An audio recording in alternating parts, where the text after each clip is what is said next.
आपके हृदय में चाहे कामना है तो भी और कामना नहीं है तो भी श्री कृष्ण की भक्ति करिए। अकामः सर्व कामो व मोक्ष कामो उदारधि और तीव्रेण भक्ति योगेन यजेत पुरुषम परम। स्वयं श्री सुखदेव जी महाराज वर्णन कर रहे हैं, जब आगे द्वितीय स्कंद में आएगा, बोले जिन जिन कामनाओं की आप पूर्ति करना चाहते हैं उनके लिए सारे देवी देवता अलग हैं। बोले कौन? बोले यदि आप विद्या चाहते हो तो भगवान शंकर की आराधना करो, आप पति पत्नी में प्रेम चाहते हो तो मां पार्वती की आराधना करो, आप अच्छा स्वास्थ्य चाहते हो तो अश्विनी कुमार की आराधना करो, है सुंदर पत्नी चाहते हो तो महाराज अप्सराओं की आराधना करो, है धर्म चाहते हो तो ब्रह्मा की आराधना करो। कहने का तात्पर्य अलग अलग अलग अलग जो भी आपकी कामना है उन सब के लिए अलग अलग देवता है। तो परीक्षित जी पूछते हैं, गुरुदेव आपने सब कामनाओं के लिए अलग अलग देवता तो बांट दिए, लेकिन कोई ऐसा देवता है जिसकी आराधना करने से ये सारी कामनाएं एक पूरी हो जाए एक देवता को मनाने से? बोले है ना। बोले वो बताइए ना। बोले अकामः सर्व कामो व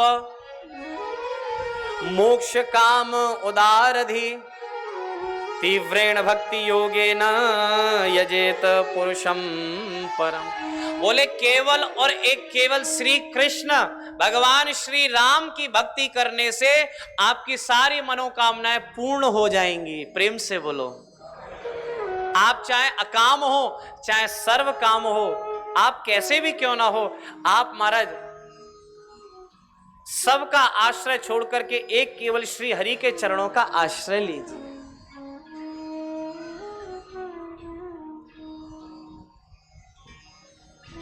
लेकिन आज हम महाराज दर दर की ठोकरें भटकते रहते हैं, खाते रहते हैं। महाराज हम राजा के बच्चे हैं, सिंह के बच्चे हैं, और सिंह का बच्चा महाराज कहां भेड़ियों में जाकर के फंस गया तो वो भी अपने आप को भेड़िया ही समझता है। प्रेम से बोलो।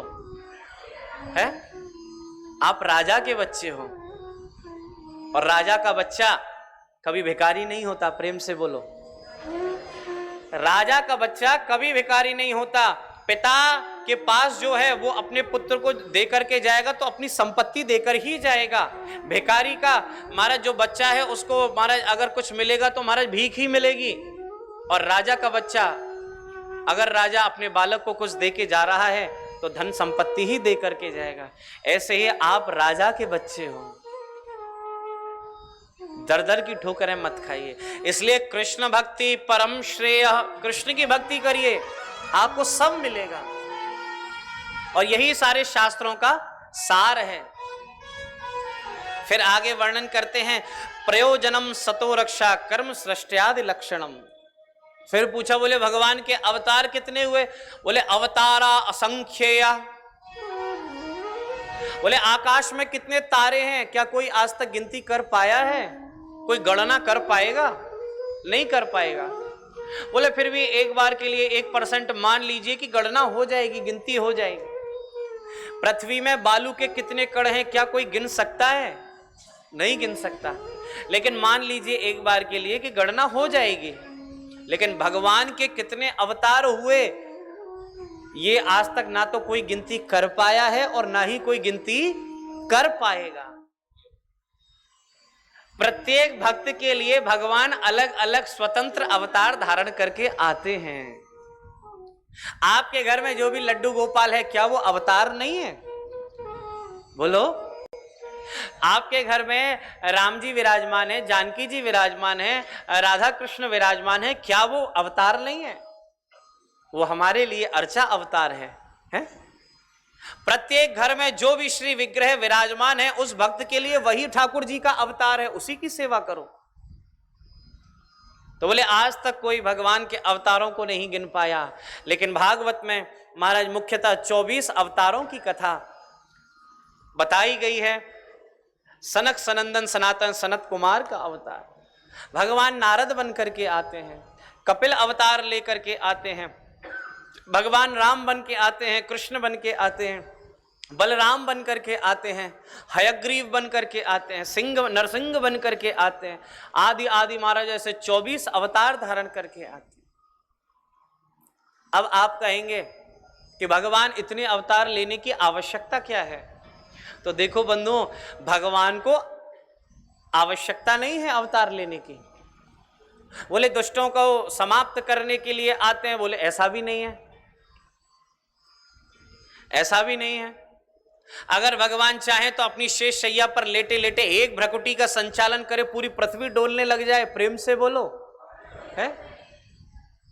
तो बोले भगवान के अवतार लेने का मुख्य कारण क्या है? बोले भगवान के अवतार लेने का कारण हम आप सभी हैं।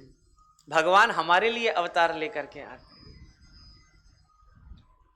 हम भगवान को अपना कह सकें, इसलिए भगवान अवतार लेकर के आते हैं। पशु पक्षी कहने लगे, बोले भगवान सबके हैं, भगवान हमारे नहीं है। तो देखो भगवान हंस अवतार लेकर के आ गए। ये देखो हंस बनकर के आ गए। सारे पक्षी कहने लगे, बोले भगवान मेरे हैं। क्यों? क्योंकि अपनी जाति वालों से ज्यादा प्रेम होता है। प्रेम से बोलो, अरे बोलो, प्रेम होता है कि नहीं अपनी जाति वालों में, है? अब तो पक्षी कहने लगे भगवान हमारे हैं। अब हमारा जो हिंसक पशु हैं वो कहने लगे भगवान सबके हैं, भगवान हमारे नहीं। तो भगवान नरसिंह अवतार धारण करके आ गए, शेर का अवतार धारण करके। अब तो हिंसक पशु कहने लगे भगवान हमारे हैं। भगवान हयग्रीव बनकर के आए, घोड़ा बनकर के आए। पशु कहने लगे भगवान हमारे हैं, भगवान हमारे। जल के जो जंतु हैं वो कहने लगे भगवान सबके हैं लेकिन हमारे नहीं है। तो भगवान मीन अवतार, मत्स्य अवतार धारण करके आ गए, वो भी कहने लगे भगवान हमारे। अंत में महाराज मनुष्य जो है वो कहने लगा भगवान सारी सृष्टि के हैं लेकिन भगवान हमारे नहीं है। तो श्री ठाकुर जी कहने लगे, अरे जीव तू चिंता क्यों करता है? सबके लिए तो मैं एक एक अवतार धारण करके आया, लेकिन तू चिंता मत कर, तेरे लिए मैं 2 अवतार धारण करके आऊंगा। तो भगवान हमारे लिए राम बन करके आए, हमारे लिए, और भगवान हमारे लिए कृष्ण बन करके आए। और इस पृथ्वी पर भगवान ने क्या आनंद दिया है महाराज जीव मात्र को, है? और उसके बाद भी हम भगवान को भूले बैठे हैं। कौन भगवान को याद करता है?